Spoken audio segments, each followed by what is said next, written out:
So what's up, guys? So we just finally got the K&N Typhoon intake on.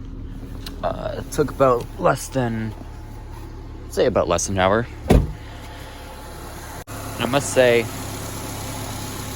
it looks pretty nice. The heat shield and everything's not on it. Pretty much just the essentials. Map sensors there. All the screws, hoses, and clamps, everything are all in. I haven't gotten any thrown codes yet. Basically just that, and then the tire pressure sensor thing, because I have no sensors in my winter tires. So this is what it sounds like here. It sounds really nice, actually.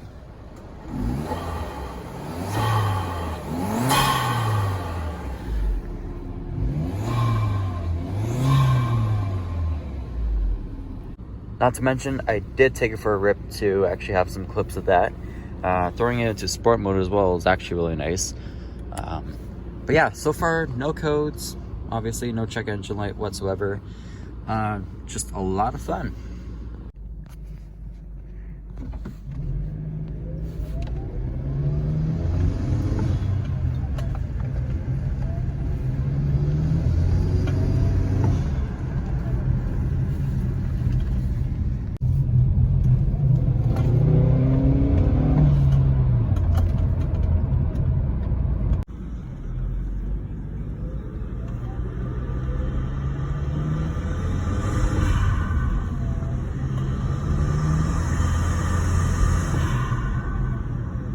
Anyways, guys, this is basically just a quick video I want to do. If you want to see more, make sure you subscribe, make sure you like, and make sure you share and everything. And yeah, so take it easy.